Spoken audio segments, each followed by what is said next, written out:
All right, everyone. I think we will go ahead and get started as people are coming in. Um, while they're doing that, if you've been on before, and most of you have, you'll remember we start off each session with introductions in the chat. So if you want to go ahead and introduce yourself with your name and where you're joining from and your organization, that'll be great. We'll keep an eye on the chat throughout. And just a reminder, if you've got questions during the presentation today, during our discussion, you're welcome to unmute and ask it yourself, or you can throw it in the chat. I'll be monitoring it. But I'm really excited about today's presentation, today's speaker.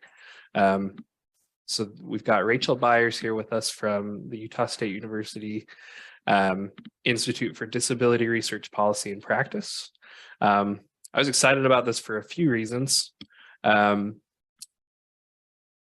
We can get into that in a minute, but I'll quickly introduce Rachel.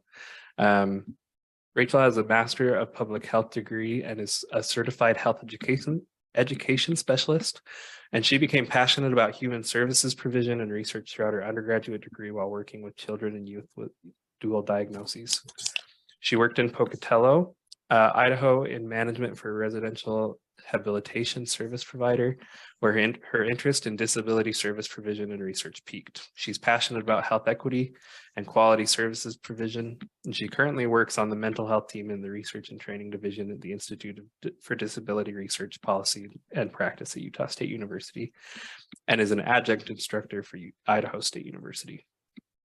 So I was really excited that she agreed to join us today. For a couple of reasons, partially because in my a previous life, I was an employee at Utah State University. So while I have my degree from SUU and I work at SUU now, a little part of my heart will always be an Aggie. That was my first job when I graduated from college. So with my undergrad. So I was really excited that she was willing to join us. And I actually also was excited because we've talked about how health equity impacts all of us. And obviously it's impacted all of us in different ways, but I have a sister with who's she's pretty low functioning on the autism spectrum. She's got some pretty severe disabilities, and I know that's affected our family a lot, especially growing up in rural Utah where there weren't a lot of services available. It just was a real challenge for us. And so it's something that I've been passionate about, and something that I am so grateful for people like Rachel who dedicate their professional lives to finding solutions. So with that, again, I'll be watching the chat, but if you have any questions, feel free to pipe up and ask, and then we'll go ahead and give the rest of the time to Rachel. Thanks, Austin. Like he said, I am from the Institute for Disability Research Policy and Practice at Utah State University. That's where I spend most of my time, but I am an adjunct instructor for Idaho State University. I teach a promoting wellness course for their undergraduate students.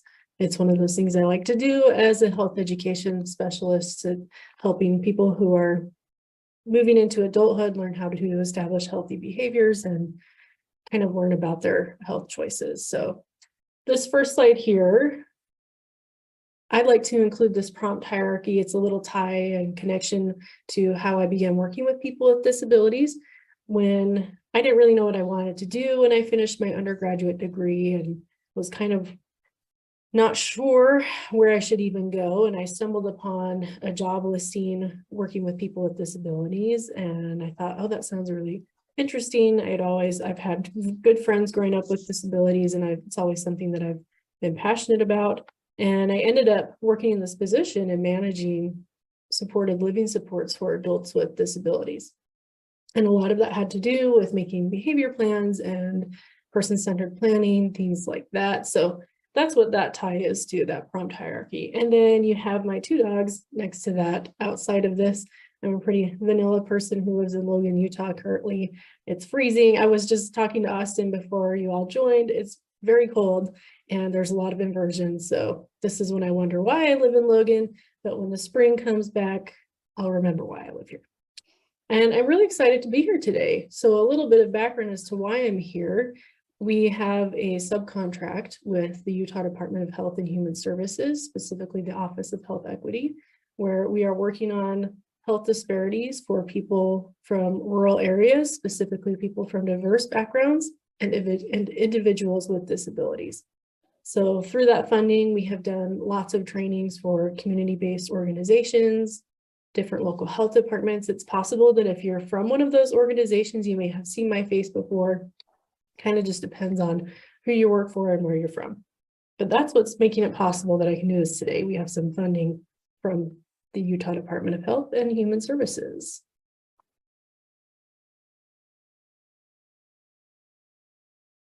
And as a little plug for the Institute, this is our 50th year of operation. We've gone through a few things like a name change over the 50 years, but we also have a lot of people who are established here at the Institute who have been working on disability services for the community for decades.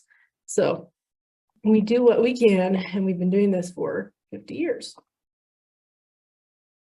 A little bit about what we'll go over today. First, we'll talk about some perceptions and beliefs related to disability, and that can be personal perceptions, organizational perceptions from where you work. We'll then look at some of the official definitions that shape how we provide services and some of our perceptions of people with disabilities. Then we'll talk about disability over time, how some of those perceptions and beliefs have changed, how some of those definitions have changed, and how our treatment of people with disabilities has changed here in the United States. We'll look at disability statistics and experiences of people with disabilities in Utah specifically. We'll have kind of a rural element there. And then we'll look at health disparities that are experienced by people with disabilities. And there's a lot to unpack there. So I think that'll be important. We'll look briefly at disability services in Utah, what that looks like. Austin, I'd be curious to hear a little bit more about your experience with your sister. In rural areas of Utah, it's definitely hard to access disability services. And then finally, we'll wrap up with some strategies on how to work towards health equity for people with disabilities. So I'm hoping that by the end of this presentation, you'll be able to identify 3 health disparities experienced by people with disabilities, describe some of the elements of historical treatment and perspectives that we have on people with disabilities, and finally, identify 3 ways to support health equity work for people with disabilities. So to get us started, you can unmute and share if you'd like. You can share in the chat, but I'd like to know what comes to mind when you hear the word disability. And that could be something that you picture, words that come to mind, experiences, anything along those lines. I'd like to hear anything that just came to your mind when I said disability.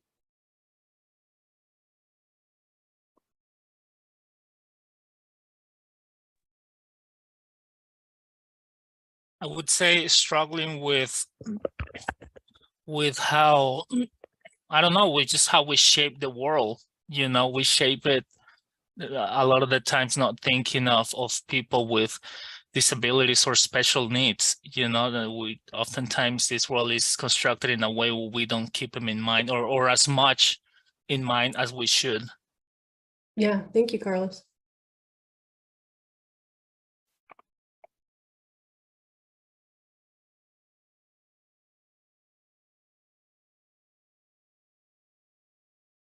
Anybody else? What comes to your mind when you hear the word disability?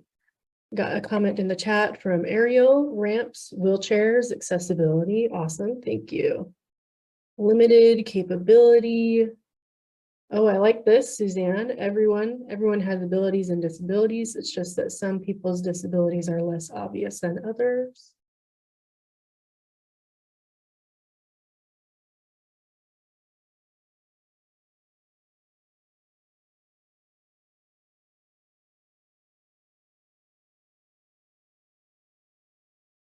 Anybody else? Adaptation. Thank you. I also think of like people's movement or like how they're able to go through life, like if they you know, are able to drive, or if there's extra things, you know, I guess I don't want to say extra things, but like things that they need in addition to be able to, you know, move around the world and function. I think of like, you know, specific classes that they take, or, you know, to be able to do occupational like therapy, things like that. Thank you. So the reason I start out with that is because we oftentimes have perceptions and beliefs related to disability that are shaped by our experiences. And that's reality for us. And there's nothing inherently wrong with the perceptions or beliefs that we have. But it's good to review those, to think about how you think about disability, how you view disability. So that's something that I'd just like you to keep in mind as we continue through this. Take this information and compare it to what you previously thought.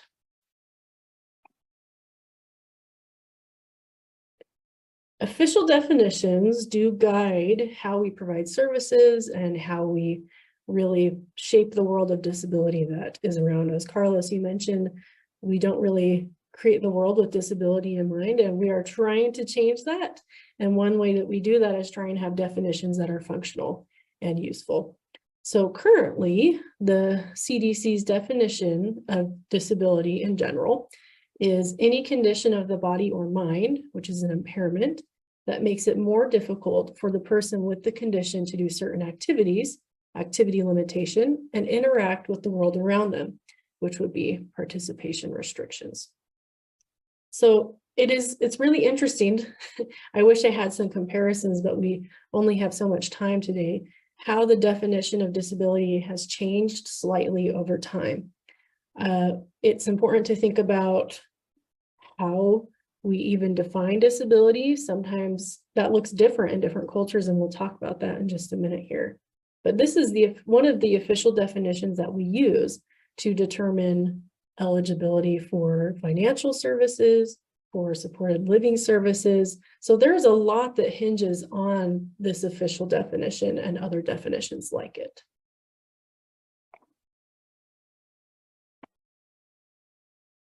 When we're looking at disability, and especially disability services and making accommodations, there are a couple different types or categories of disabilities that can affect what people qualify for, what adaptations they might need. And here at the Institute for Disability Research Policy and Practice, two types or categories of disabilities are very important in the work that we do. One is intellectual and one is developmental.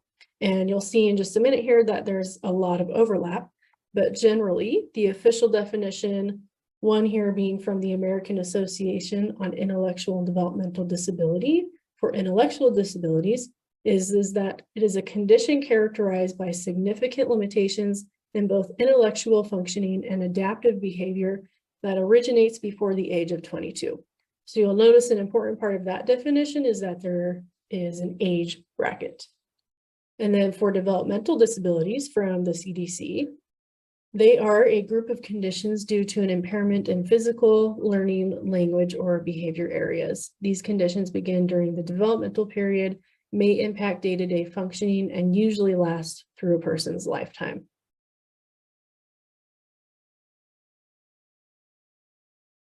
There's a lot, like I said, a lot of overlap in between intellectual and developmental disabilities. And the more time that passes, the more we learn, the more we have to kind of adjust the way that we define disability and diagnose disability even.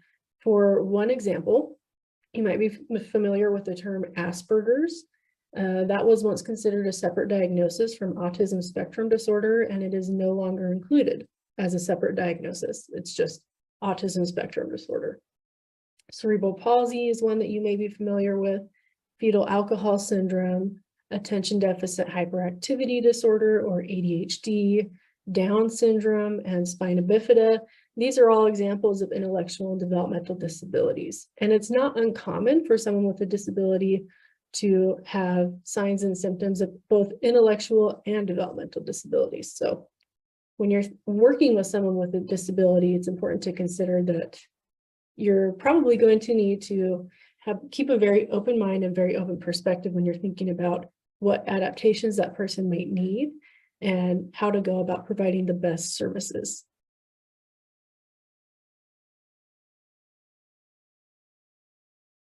There is so much that we could learn about disability history. This is basically, I took a 3-hour presentation about disability history and took 2 minutes of very condensed information. If you would be interested in learning more, I'm happy to share more information with you guys at a later time.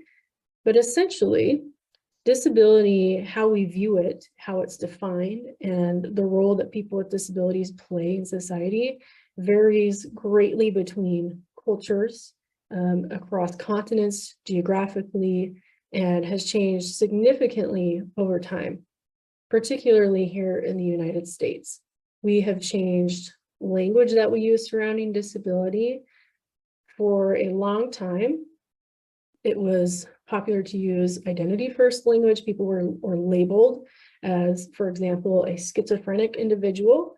And then we shifted to using person first language. So instead we would say a person with schizophrenia, or a person with fetal alcohol syndrome, or a person with Down syndrome, instead of a Down syndrome person.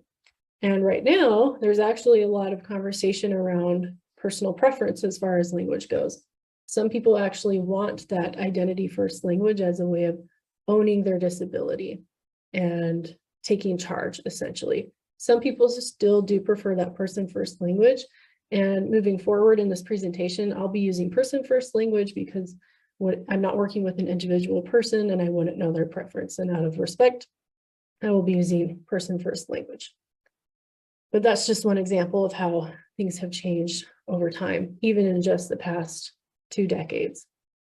And there has been significant changes in advocacy and empowerment and the way that society interacts with individuals with disabilities and provides supports and accommodations. We'll have an example here on this next slide. Unfortunately, the United States does not have a great track record when it comes to working with people with disabilities.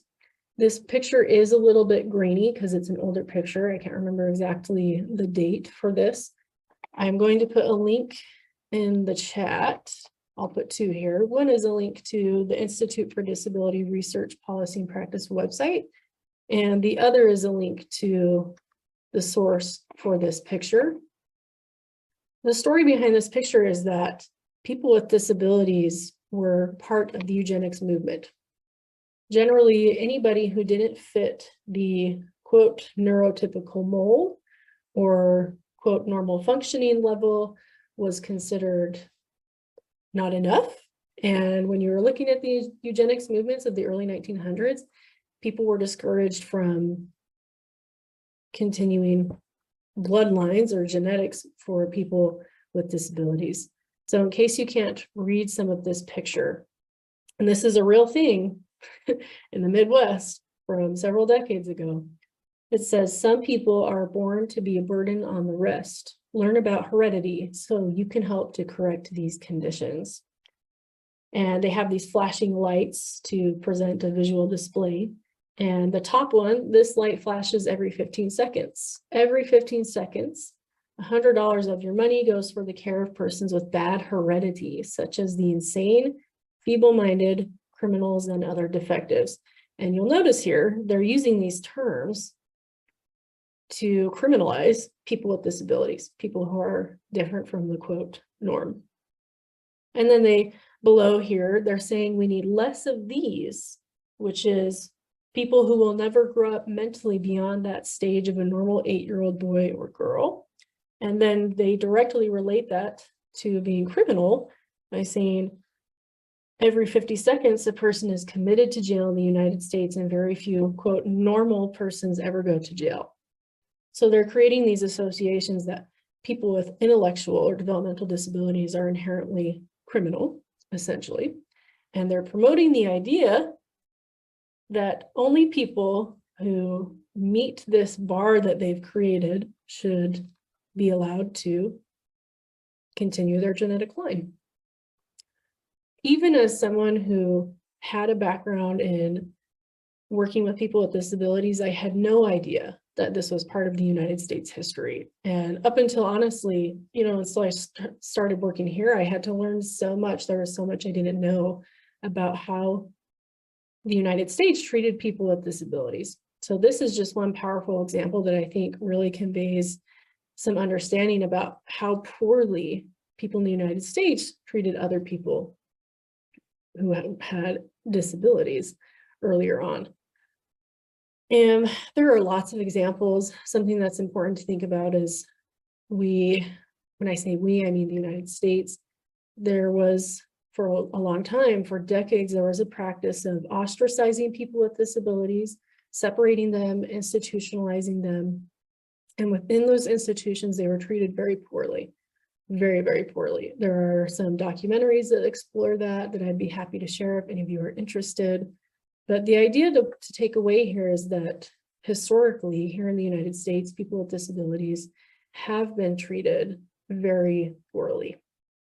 And this is something that we have had to work on really hard, and even in the recent decades have had to do a lot of advocacy work, and including people with disabilities in that work, because part of this conversation is they never had a say in how they were being treated. They were treated as less than, and now we need to actively include them in the work that we're doing.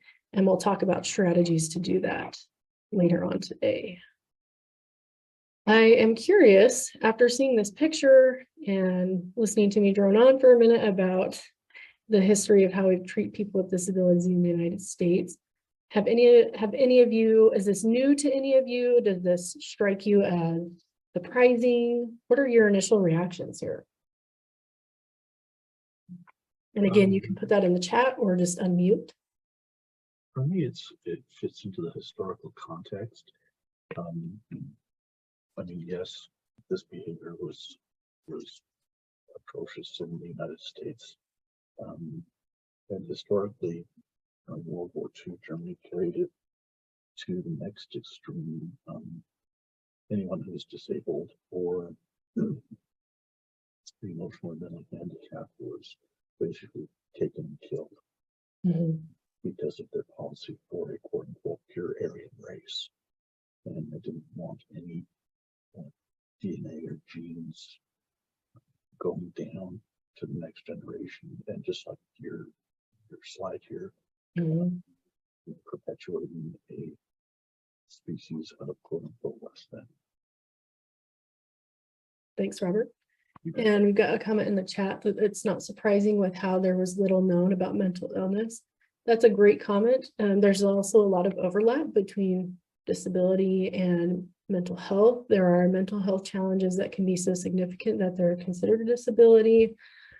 It was frequently the case that individuals in institutions, they would have disabilities and mental health challenges. There would be individuals who didn't have intellectual or developmental disabilities or physical disabilities, but who were suffering from a mental health challenge and didn't have the resources they needed, and they were all just kind of lumped together. Anybody else?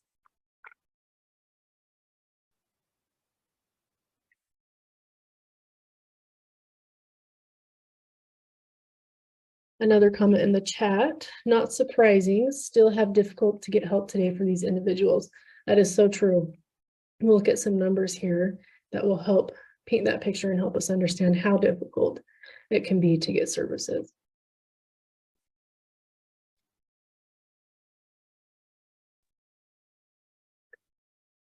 All right, well, that was hopefully the most heavy part of this presentation. Just kind of sobering to think about the history there and how far we've had to come to get to where we are today. But to paint the picture a little bit about what disability looks like in Utah and why this is important for health equity work, for healthcare work in general, approximately $4.8 billion per year is spent toward disability healthcare costs here in Utah. And that is 29% of the state's healthcare spending. I do think there's something to be said for the definition of disability healthcare costs, what falls under that umbrella, but this is a staggeringly high number. It's a massive percentage of the state's healthcare spending. So why is this so important? Well, we spend a lot of money on disability healthcare, and there are a lot of people who stand to benefit from these services. And Carlos, I see a comment in the chat here. At Holy Cross Ministries, we have a program called NEFF. We actually partner with Utah State University. We bring experts to come and give presentations. Awesome. I'd love to connect with you after this, Carlo, about your program and to see who you're working with. Yeah, of course. So this gives us an idea of why we should be paying attention to healthcare services for people with disabilities and equity in those services and outcomes. 497,000 adults in Utah have a disability. So we're really close to 500,000. That is a very big portion of our population. You'll see that this is equal to about 23%, close to 1 in 4 adults in Utah. So there are a lot of people in Utah who identify as having a disability. And that definition is huge. We looked at the CDC's official definition earlier. There are a lot of things that fall under that category. But that being said, there is a massive proportion of people, adults here in Utah, who report having a disability. So we spend a lot of money on disability healthcare spending. There are a lot of people in Utah who identify as having a disability. And in case you were curious, and this is something I can also potentially drop in the chat or provide later, I can send my slides also. Austin, I believe you have them, but I can send you the most recently updated copy to distribute if you'd like. I went and looked at disability data that we have in Utah to see how that prevalence shows up in rural and frontier counties. Something that you'll notice here, Summit is the lowest prevalence in all Utah counties, and then Paiute is the highest prevalence of all counties throughout Utah. So just something to consider looking at this list. I don't know, depending on where you're from, you may find your county on this list and just be able to see what that prevalence looks like. Something to keep in mind, in these rural and frontier counties, there's a massive range of disability prevalence. Like I pointed out, Summit is the lowest county in Utah, and Paiute is the highest.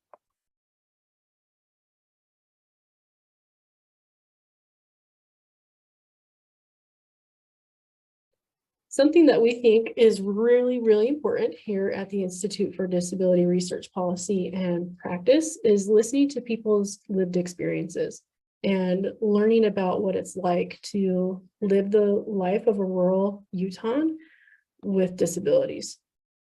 And throughout the years, we have gathered some of these stories, and occasionally we'll have blog posts or fact sheets where we highlight lived experience.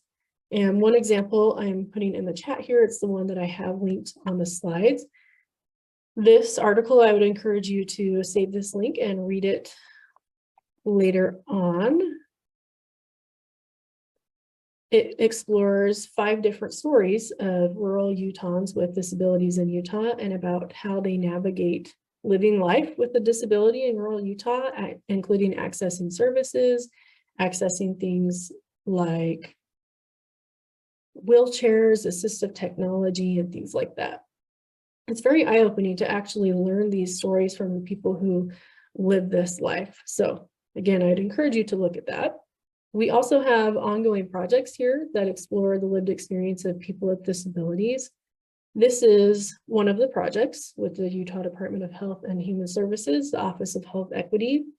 As part of this project, we completed a landscape analysis, and that included interviews and focus groups, talking to people with disabilities, talking to mental health providers, learning about challenges that are faced and barriers that are in place for people with disabilities when accessing employment, mental health services, and health disparities in general. We also have another project called Mental Health and Intellectual and Developmental Disabilities, where we look at specifically mental health services provision for people with disabilities. If you work specifically with mental health or you're passionate about mental health for people with disabilities and equitable access, I'd be happy to grab your email and include you on our list for this project.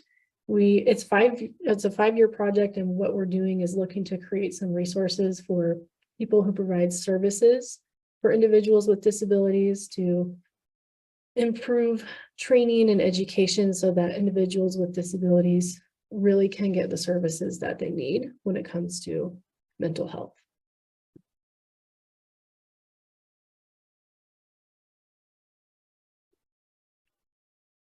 So we looked at the number of people with disabilities in Utah, which was close to 500,000 as far as adults go. And I do think it's interesting to look at the breakdown of what type of disability they reported. And you'll see here that the largest category is cognition. And we have the second being mobility, followed by hearing, independent living, vision, and self-care. So, and it's possible that a lot of these people could identify as having multiple different types of disabilities, but it is a good perspective provider to look at the types that are broken down in data when you're thinking about what services to provide and what accommodations you need to make. This is where I'm very passionate about working with people with disabilities in general, but particularly with my background in public health and health education, I am very, very passionate about health disparities and working towards equitable health outcomes and healthcare access and improved quality of services. So this slide is very, very important to me. Adults with disabilities in Utah. So this slide is specific to Utah, what you're looking at here. The blue bar is adults without disabilities, and the orange bar is adults with disabilities. You'll see that they're far more likely to experience depression, have obesity, smoke, have diabetes, and have heart disease. The depression disparity is something that I'm particularly interested in. As I mentioned previously, we have mental health related projects here at the Institute.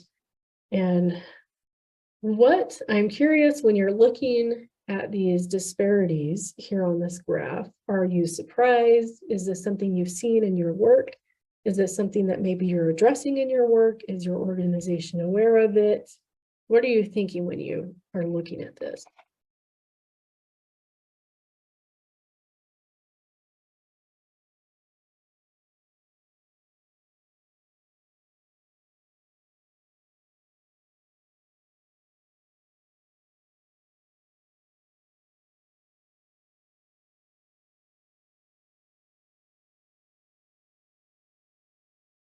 And again, you can put this in the chat, or you can feel free to unmute and share that way.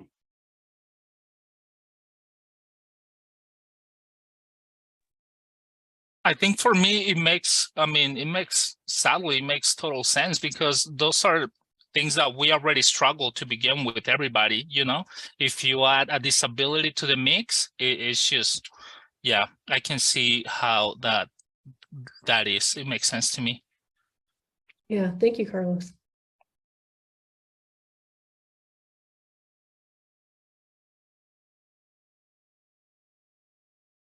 Anybody else have some initial thoughts?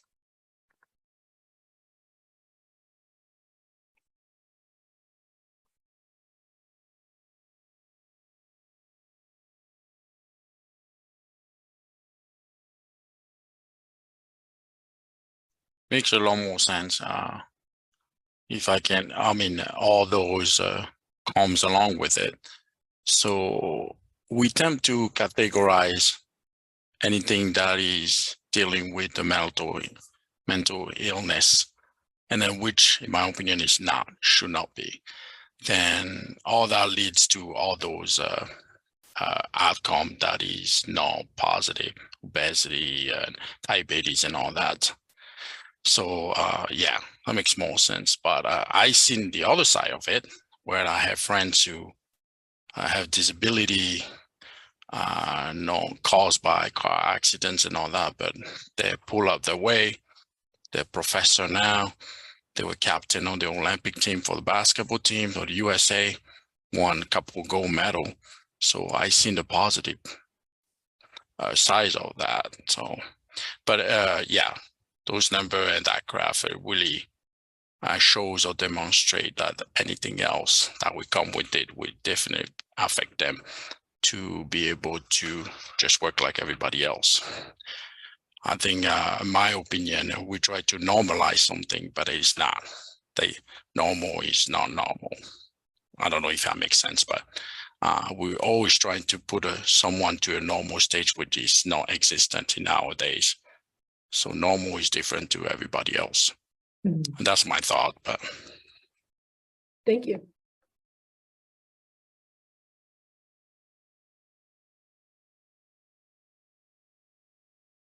And we've got a comment in the chat. Ariel, I was surprised by the data. I did not realize how much greater that health disparities are for individuals with disabilities. Yes, we find that's the case for a lot of people. They just aren't aware or don't realize how big these disparities are. It's typical that people aren't aware unless they are connected to someone with a disability and then would have some knowledge about this, which is part of the reason why I'm here, to help spread this information. Thanks, Ariel. Okay, we're going to delve into a few of these disparities since we really don't have enough time to go through all of them, but a few that are pertinent right now. I'm going to drop this link in the chat that I have right here on this slide. And this is COVID-19 materials for people with disabilities. Fortunately, now that it's been several years since the onset of the COVID-19 pandemic, we have developed a lot of materials for people with disabilities. Early on in the pandemic, we didn't have those resources in place. And people with disabilities, I can give you a real life example.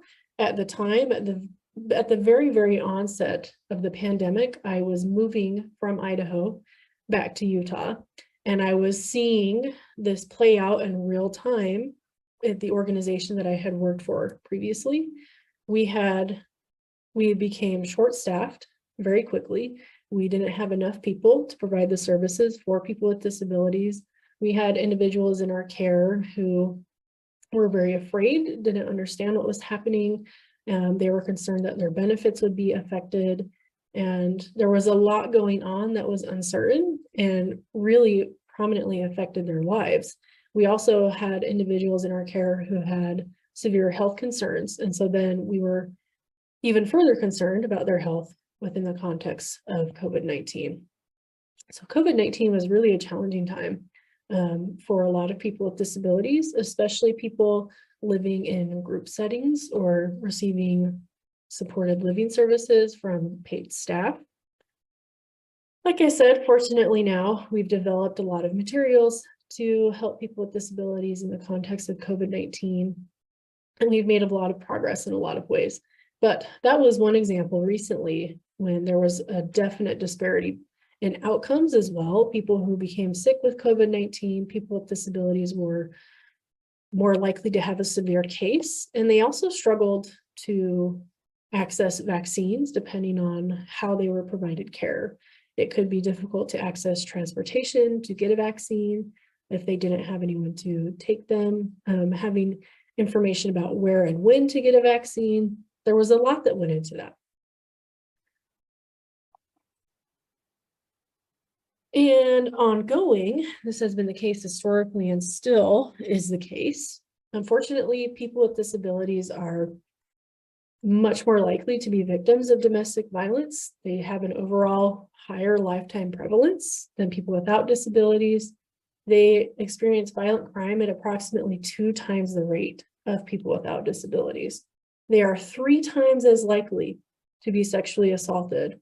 And unfortunately, police are less likely to respond to reports of violence against people with disabilities. And there's a lot that goes into that. There's a lot to be discussed there, but this is how it looks right now. These are the current statistics. And for me, this hit hard, having seen the service provider side of things for disability, and just seeing how services are provided and how easy it could be for someone to be victimized.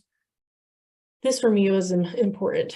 Here at the Institute for Disability Research Policy and Practice, which is the longest name ever, and sometimes I get winded just saying the name, we have a couple people who are very passionate about domestic violence, and it is absolutely on our radar that this is something that people with disabilities experience at a higher rate, something that's very important to us, and we're hoping to be able to influence positively going forward.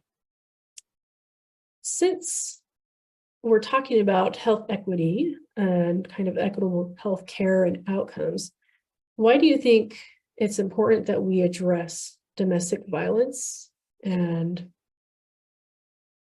these situations for people with disabilities related to healthcare? Why might this influence their need for healthcare?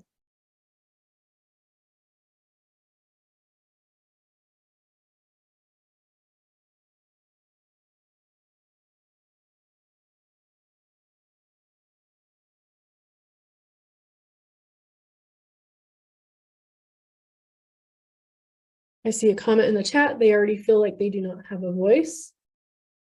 They may feel like they aren't able to advocate for themselves. Yes, thank you.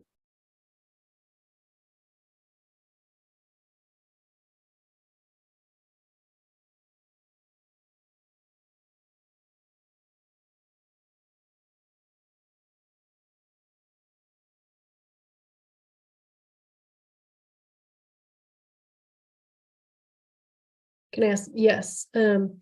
Why is it important that we consider these statistics about domestic violence and sexual assault when we're thinking about health equity and healthcare for people with disabilities?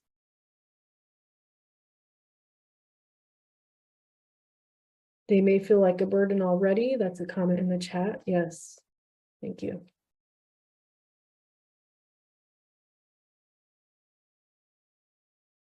The more we know, the better we can craft solutions that work. Absolutely. Thank you, Robert.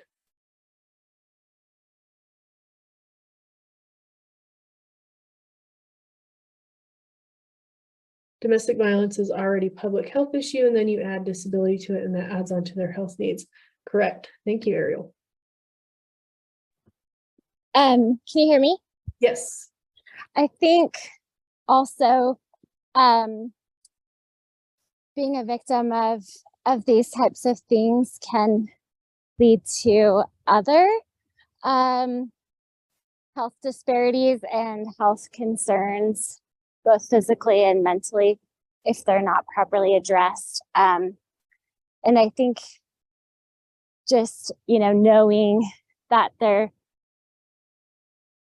impacted more often and not often believed or taken seriously by law enforcement or others, it just makes it so much more important for providers to understand this and to be trauma informed and to help them feel like they are believed for their experiences and have an ally to help them get the services they need.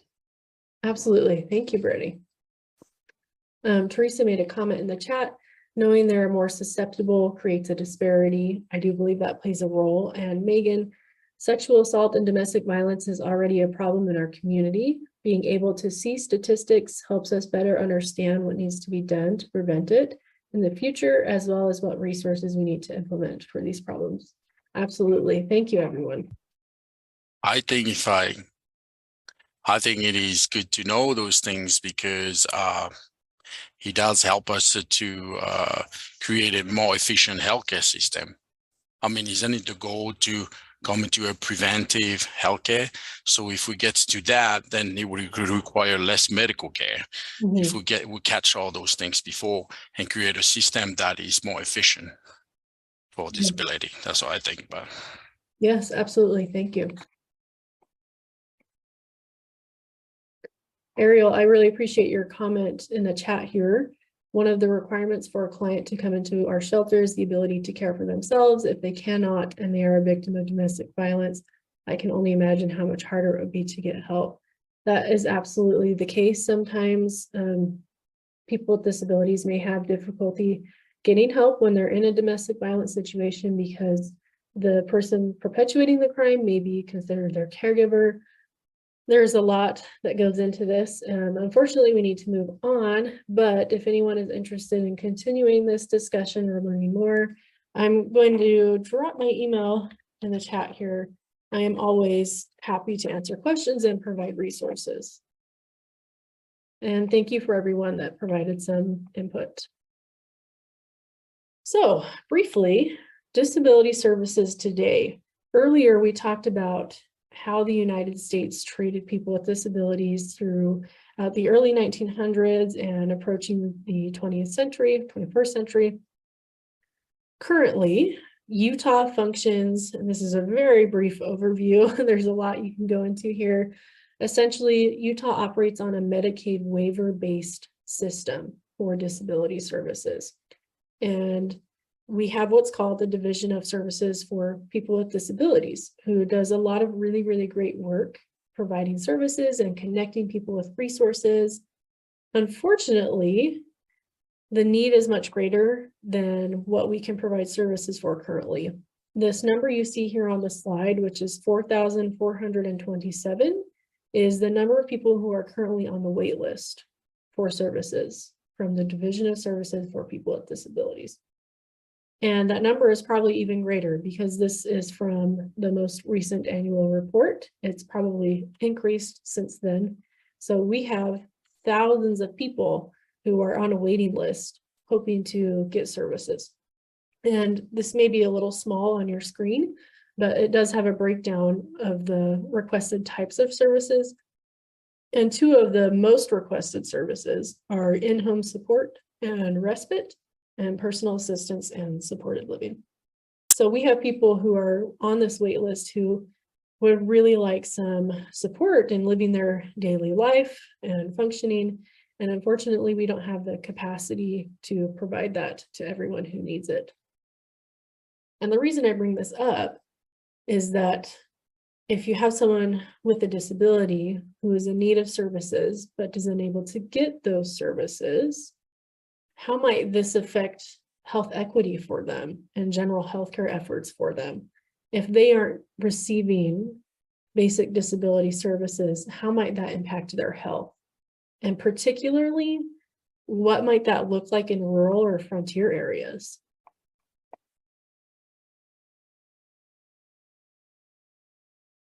And this is where, Austin, I'd be curious to hear maybe a little bit more about your experience with your sister. Yeah, no, I'd be glad to pipe in here. So it was always really interesting to get sort of, I didn't really obviously grasp what was happening as far as care went until we got a little bit older. But we had her in the home. So to give a little background, she received a diagnosis, an autistic diagnosis as like a 3-year-old. So quite young, and she's mostly nonverbal, and she has some other diagnoses as well. She's got a bipolar diagnosis and an anxiety diagnosis, and so those 3 things working in tandem really caused some interesting situations in our household. But we kept her in the home, and she attended public school until she was, I think, 15. And then eventually we were able to get her placed in American Fork at the disability center there. She was there for about 6 months, and then we were able to work with Chrysalis here so I'm from Cedar City, grew up in Cedar City. We were able to work with her there. And then my parents recently moved to the Wasatch Front, and obviously there are more services there, so they were able to move her as well. That honestly, I think, was the biggest challenge for my parents at first when they first received the diagnosis, was just finding services. So at the time, even St. George isn't what it is today. It was quite a bit smaller, and the resources weren't there. And so you had the Wasatch Front, where even, you know, we talked about how much this has all changed in 20 years. So in the 20 years since her diagnosis, even the Wasatch Front didn't have high quality resources. But when you got outside of that, there just was nothing. I mean, there really was not a lot to lean on. And so really it was just finding support. It was finding parents in similar situations. It was finding providers who had even just a little bit of experience treating people with disabilities and working with people. It was eventually we were able to connect with some providers through DSPD, and they really helped and were really influential. In school, it was really hard. The special ed program in Iron County specifically at the time was not very strong. And so it was really difficult to find people that could, you know, be a support. And I know it was a real burden on my parents. I can't even imagine how that looked, not only caring for her, but caring for the rest of our family. And so it was really difficult. Those things are improving. I am so grateful for the advances that are being made. There are resources available, and people are gaining more exposure to people with disabilities and special needs. And so it is improving, but just really the exposure wasn't there. And so you didn't know what you didn't know. Mhm. And luckily now we're at a point where the exposure is getting there, and providers are starting to gain that experience. So we are seeing improvements, at least I've noticed them in my lived experience. I can't speak for everyone, but I'm grateful for the advances to be made. That's not to say there's not more to be done, but yeah, that's a little bit of my lived experience with it. Thanks, Austin. We are running a little bit short on time, but for this slide, I think it's important to think about how, as Austin mentioned, it's harder to access services in rural areas. They're fewer and farther in between. And thinking about healthcare needs and wellness needs, if certain basic needs aren't met, that can influence other needs. So it's important that we advocate for disability services for people with disabilities to support their overall well-being and health. Now, the hopefully fun part of this, we get to talk about how we can actively work towards health equity for people with disabilities. So I'm hoping that when you leave this presentation today, you walk away with something concrete that you know you could implement or change that would help improve health equity for people with disabilities here in Utah. A few examples to help kind of get the thought train started. Here at the Institute, we try and stick to a nothing about us without us approach, which means including people with disabilities in every step of what we do. And one way that we do this is creating things like advisory boards. When we have a project, we will take a group of individuals who are interested in that project, who have lived experience in the area, and they will kind of guide and direct what we're doing on that project. We will listen to individuals with disabilities. We will actively involve them in planning projects, get their feedback on ways that we will approach certain things. Another thing that I do personally, and we also do here at the Institute, is challenging stigma and harmful beliefs. And if we had more time, I would delve more into this. This could be a whole presentation on its own. But essentially, now that you are aware of the healthcare disparities that people with disabilities face, and you know some of that history about how they were treated in the United States, you have a perspective and you're able to provide essential influence when you are working on health equity efforts. You now have the knowledge that people with disabilities have experienced certain disparities at a higher rate, and they may need more of a certain type of service. And I'm hoping that it'll take that information, and if somebody has says something that dismisses people with disabilities or indicates that they may not be very important when you're working on health equity, I'm hoping that you'll be able to challenge that with what you've learned today. And then working towards accessibility. Accessibility is a word that's very inclusive of a lot of different things. We have web accessibility specifically, which refers to online accessibility. In today's day and age, a lot of people get their information about health online, whether that's social media, going to websites, and people with disabilities often face extra barriers when accessing those online resources. Fortunately, there are some resources out there that help us figure out whether you are at a local health department or a community-based organization. Help us so that we can create websites and fact sheets and infographics that can be accessed by everybody who would like to access that.